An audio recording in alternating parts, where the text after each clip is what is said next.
Dear students, ഇനി നമ്മൾ discuss ചെയ്യാൻ പോകുന്നത് ഫങ്ഷൻസ് ഓഫ് കമ്പ്യൂട്ടേഴ്സ് ആണ്.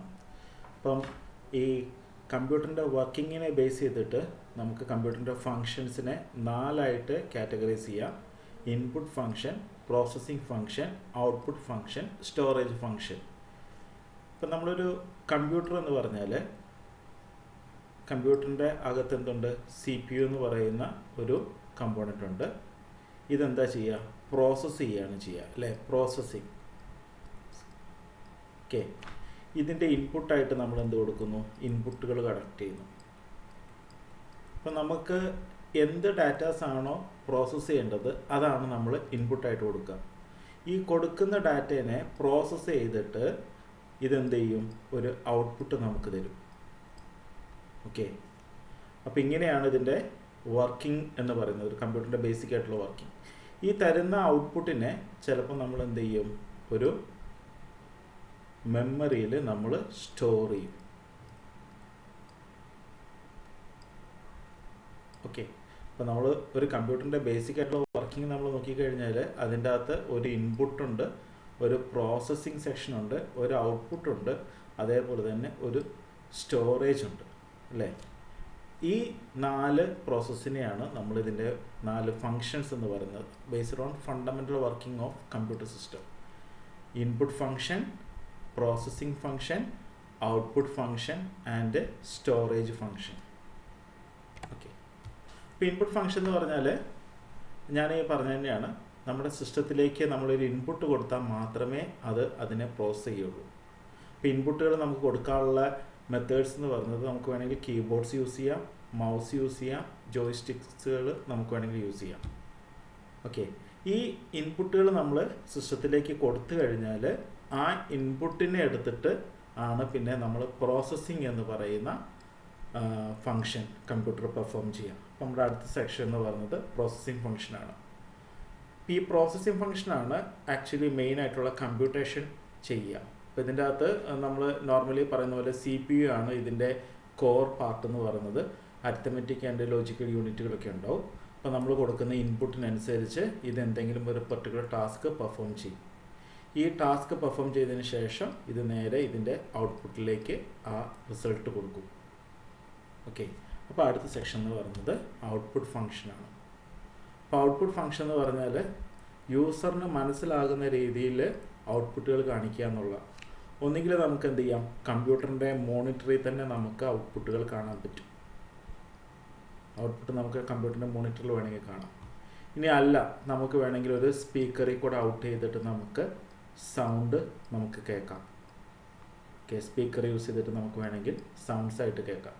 ഇനി അല്ല, പ്രിൻ്റർ യൂസ് ചെയ്തിട്ട് നമുക്ക് വേണമെങ്കിൽ പേപ്പറിൻ്റെ അകത്ത് നമുക്ക് പ്രിൻ്റ് ചെയ്തെടുക്കാം. ഫോട്ടോസ് വേണമെങ്കിൽ നമുക്ക് പിക്ചറൈസ് ചെയ്തിട്ട് വേണമെങ്കിൽ എടുക്കാം. അല്ലെ പ്ലോട്ടർ യൂസ് ചെയ്തിട്ട് നമുക്ക് ഡിഫറെൻറ്റ് കണ്ടീഷൻസ് നമുക്ക് വേണമെങ്കിൽ മാപ്പ് ചെയ്ത് വിടാം. അപ്പോൾ ഇതൊക്കെ എന്താണ്? ഔട്ട്പുട്ടുകളാണ്. മോണിറ്റർ നമുക്ക് യൂസ് ചെയ്യാം, സ്പീക്കർ നമുക്ക് യൂസ് ചെയ്യാം, പ്രിൻ്റർ യൂസ് ചെയ്യാം, പ്ലോട്ടർ യൂസ് ചെയ്യാം. അപ്പം ഇത് മൂന്നും കമ്പ്യൂട്ടറിൻ്റെ ഒരു വർക്കിങ്ങിനെ ബേസ് ചെയ്തിട്ട് നമ്മൾ എക്സ്പ്ലെയിൻ ചെയ്യുന്നതാണ്. First input function. Input function എന്ന് പറഞ്ഞാൽ എന്താ? പ്രോസസ്സ് ചെയ്യേണ്ട ഇൻപുട്ടുകൾ കൊടുക്കുക എന്നുള്ളതാണ് ഈ ഇൻപുട്ട് ഫങ്ഷൻ ചെയ്യുന്നത്. അതിൻ്റെ അകത്ത് നമ്മൾ യൂസ് ചെയ്യുന്നത് കീബോർഡ്, മൗസൊക്കെയാണ്. പിന്നെ അടുത്തത് പ്രോസസ്സിംഗ് ഫങ്ഷൻ. പ്രോസസ്സിംഗ് ഫങ്ഷൻ എന്ന് പറഞ്ഞാൽ നമ്മുടെ കമ്പ്യൂട്ടറിൻ്റെ CPU ആണ് ആ ഒരു പ്രോസസ്സ് ചെയ്യുക. ഇൻപുട്ടിൽ വരുന്ന സിഗ്നൽസിനെ പ്രോസസ്സ് ചെയ്യുന്നു, എന്നിട്ട് ഒരു ഔട്ട്പുട്ട് പ്രൊഡ്യൂസ് ചെയ്യുന്നു. ഔട്ട്പുട്ട് ഫങ്ഷൻ എന്ന് പറഞ്ഞാൽ നമുക്ക് യൂസറിന് മനസ്സിലാകുന്ന രീതിയിൽ ഔട്ട്പുട്ടുകൾ കാണിക്കുകയാണ് ഔട്ട്പുട്ട് ഫങ്ഷൻ്റെ മെയിൻ പർപ്പസ് എന്ന് പറയുന്നത്. അപ്പോൾ ഒന്ന് നമുക്ക് മോണിറ്റർ യൂസ് ചെയ്യാം, അല്ലെങ്കിൽ നമുക്ക് നമ്മുടെ സ്പീക്കേഴ്സ് യൂസ് ചെയ്യാം, അല്ലെങ്കിൽ നമുക്ക് പ്രിൻ്റ് ചെയ്തെടുക്കാം, അല്ലെങ്കിൽ നമുക്ക് പ്ലോട്ട് ചെയ്തെടുക്കാം. ഓക്കെ, ഇനി ഒരു ഫംഗ്ഷൻ കൂടി ഉണ്ട്, സ്റ്റോറേജ് ഫംഗ്ഷൻ. നമ്മൾ ഡിഫറെൻ്റ് പ്രോസസ്സിംഗ് ചെയ്യുന്ന സമയത്ത് ചിലപ്പോൾ നമുക്ക് മെമ്മറിയിൽ നിന്ന് ഡാറ്റ ചിലപ്പോൾ നമുക്ക് ആക്സസ് ചെയ്യേണ്ടിട്ട് വരാം. അതായത് നമ്മൾ ഡാറ്റാസ് ചിലപ്പോൾ നമ്മൾ മെമ്മറിക്കകത്ത് സ്റ്റോർ ചെയ്യും. അപ്പം ഇങ്ങനെ സ്റ്റോർ ചെയ്യുന്ന മെമ്മറീനെ നമ്മൾ ഹാർഡ് ഡിസ്ക് എന്നാണ് പറയുക. ഹാർഡ് ഡിസ്ക് പല ടൈപ്പ് ഉണ്ട്. ഹാർഡ് ഡിസ്ക് അല്ലെങ്കിൽ SSD. ഇതിനകത്ത് നമ്മൾ പെർമനൻ്റ് ആയിട്ട് നമ്മൾ ഡാറ്റ സ്റ്റോർ ചെയ്ത് വെക്കുന്നു. ഈ പെർമനൻ്റ് ആയിട്ട് സ്റ്റോർ ചെയ്തിരിക്കുന്ന ഡാറ്റേനെ നമ്മൾ പ്രോസസ്സിലേക്ക് എടുക്കുന്നതിൻ്റെ മുന്നേ നമ്മൾ റാം എന്ന് പറയുന്ന വേറൊരു ഹാർഡ്വെയറിൻ്റെ അകത്തേക്കാണ് ലോഡ് ചെയ്യുക. എന്നിട്ട് ത്രൂ റാമാണ് നമ്മൾ നമ്മുടെ പ്രോസസ്സിലേക്ക് ഡാറ്റാസ് എടുക്കുക. അപ്പോൾ പ്രോസറിൻ്റെ അകത്ത് പറയുകയാണെങ്കിൽ ക്യാഷ് എന്ന് പറയുന്ന വേറൊരു മെമ്മറി ഉണ്ടാവും. ഓക്കെ, അപ്പോൾ പ്രോസറിൻ്റെ ഉള്ളിൽ നമ്മളൊരു സിസ്റ്റം നോക്കിക്കഴിഞ്ഞാൽ സിസ്റ്റത്തിൻ്റെ അകത്ത് റാം എന്ന് പറയുന്ന മെമ്മറി ഉണ്ട്, ക്യാഷ് എന്ന് പറയുന്ന മെമ്മറി ഉണ്ട്. ഇത് രണ്ടും എന്താണ്? ടെമ്പററി സ്റ്റോറേജ് ആണ്. ടെമ്പററി ആയിട്ട് ഡാറ്റാസ് നമ്മൾ അപ്പം വേണ്ട ഡാറ്റാസിനെ ആക്സസ് ചെയ്യാൻ വേണ്ടിയൊക്കെ യൂസ് ചെയ്യുന്നതാണ് ഈ രണ്ട് സ്റ്റോറേജ്.